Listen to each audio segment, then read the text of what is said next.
Hi, favorite teacher. I'm Tori from Next Day Teaching, where I give you classroom management tips and strategies that you can use tomorrow. Today, I want to tell you a true story about a teacher that I taught next door to. Students in his class would be at a volume level of 5 pretty consistently. It's normal for middle school students, right? And this teacher's strategy for getting the students quiet was to yell over them. They were loud, he was going to be louder. He would yell things like, "Quiet down! Stop talking! Be quiet!"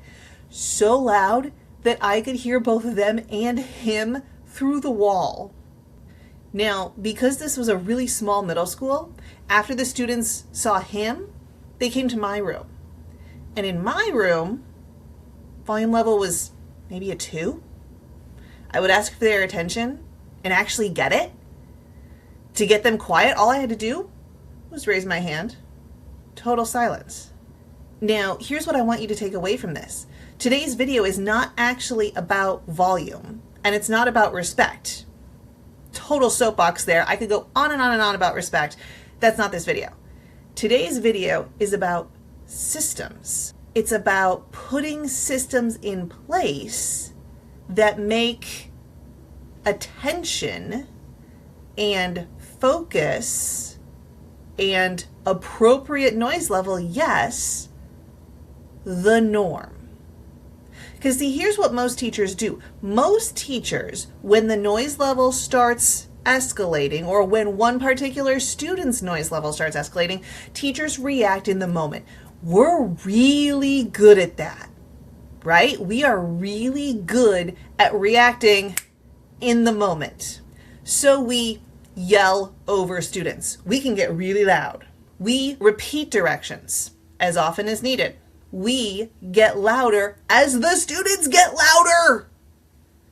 But the problem with all of this is that all you're doing is training their brains to ignore you.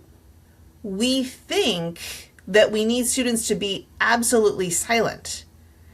That's not entirely true. What we really need is their attention, their focus. So here are some strategies that I used that let me control the noise level in my classroom. Meanwhile, this teacher on the other side of the wall had volume levels up to 5, 6, 7, 11. The first thing I did was I reverse mirrored their volume. Here's what that means. The louder they got, the quieter I got. This creates contrast, right? The human brain is programmed to notice contrast. We are supposed to notice things that are different, off. Okay, that's like going back to caveman days when something looking not right might mean that there's danger in the bushes about to eat us. But in the classroom, if they're getting really, really loud and you get really, really quiet, they will want to match you. Just try teaching with laryngitis. When you lose your voice, you start whispering to them, they start whispering back. It's the same principle, just on purpose, and you don't have to get sick to do it. Also, getting quiet forces students to lean in, sometimes literally, because they need to hear you. It breaks the escalation cycle. So if they get loud, then I get loud, then they get loud, then I get loud, then they get loud, then I get loud, somebody's gotta say stop. Somebody's gotta say no more. And I don't care if they're 8 or 18, they're still kids. It's my responsibility as the adult in the room to be the one to break that cycle. So they get loud, I get quiet. Then they have a choice. They can stay loud, but they're gonna miss a lot. And that brings me to strategy number 2. You know the infamous "I'll wait" line? It's practically a meme at this point, right? In fact, I'm pretty sure it is a meme on a t-shirt. You've seen the one with the skeleton, "I'll wait," leaning against the chalkboard. That's not a bad strategy. Okay, I have used that line myself many, many times and then seen myself as a skeleton collecting dust and cobwebs because I'm waiting for so long. But here's the thing with that strategy. It only works if students know that you really mean it.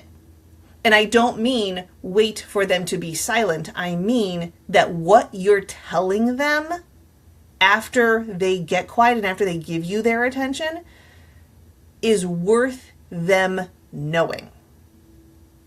So this goes back to the whole repeating directions thing, right? Because we as teachers, we want to help. We want students to be successful. We don't want them to fail, and it makes us uncomfortable if they even struggle. Sometimes we get pushback from admin and parents in those situations. That's a whole other topic. We're not getting into that right now. But we don't want students to be uncomfortable. We want them to succeed. We have the tools and strategies to help them succeed, so we're going to give them those tools and strategies, right? But that's not helping. If instead of repeating directions as often as they need, clarifying expectations as often as they need, giving them little hints as often as they ask, because they think they need more than they do, instead of doing that, give the directions one time. Tell your students, especially if they're, middle school, upper elementary, tell them this. Don't keep it a secret. Tell them, class, starting from today, I'm going to give directions one time. You will hear them, you will see them on the board, and that's it. If you aren't paying attention, you're not going to know what to do. You're going to have to ask a classmate. And then stick to it. That's where this ties in with strategy 2 of reframing waiting. Okay, because you're still going to wait. They're still going to be chatty. It's going to happen. You're not going to change them overnight. Sorry. They're still going to be talking. You tell them, I'll wait. When they're quiet, you give the directions. But remember, we don't just want silence. We want their attention. We want their focus. They can be silent and not be paying attention to you. They can have their voices at level 0 and still be thinking about something else. So by them knowing you get directions one time, you're going to hear it, you're going to see it, and that's it. It's up to you if you keep the directions on the board or not. I like to, especially when you're first introducing this, because then, teacher, what am I supposed to do? You just point to the board. Teacher, I don't understand. Oh, I'm so sorry you weren't listening. Please ask a friend. I've already given that direction. And stick to it. There's going to be growing pains. It's going to be hard. But I can also tell you, having come from the other side of it, it's going to be worth it. Then what's going to happen in a couple of weeks after you've done this, after you've toughed it out, because it's going to be hard, then when you say, okay, here are the directions, I can tell that you are not focused on me, you are still talking, I'll wait. They're going to quiet down a lot quicker because they know if they're not paying attention, they don't have a safety net from you. You still give them a safety net, right? Like, we're not going to just deliberately okay, toss you into the deep end, no life jacket, good luck, sink or swim. We're not going to do that to them. All right. And of course, if students have individual education plans, IEPs that, require more frequent check-ins, of course, please follow that. All right. Don't be like, no, you said don't give them help. And still give them what is appropriate, right?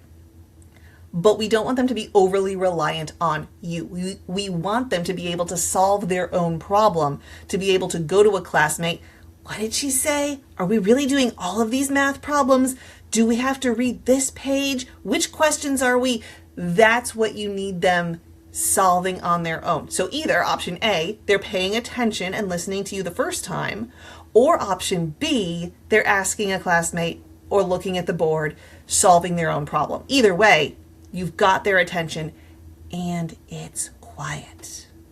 All right, now I saved the best for last. Strategy 3, the third way that I kept my class quiet without yelling and screaming at them, I had a quiet signal. It really is as simple as that. So take this as your sign. If you don't have a quiet signal yet, pause the video and go get yourself a quiet signal. It is the number one, which is why I saved it for 3. I don't know, numbers are hard. Thing that I would recommend if you are having trouble with keeping your class quiet. Okay, now if you are just setting up a quiet signal, you do have to actually teach it. You have to practice it with your class, and you have to use it consistently. That's a subject for a whole other video. We will get into that. I love quiet signals. But in the meantime, if you do nothing else tomorrow, do this. Don't get loud. Get quiet.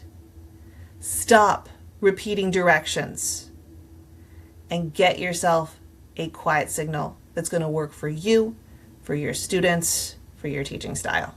Now, if you want to jump ahead a little bit and you want to find out my favorite quiet signal along with 4 other no prep strategies that you can use tomorrow, you can check out this free guide. I'll leave a link for it in the description. And in the meantime, I wish you calm transitions and quiet hallways.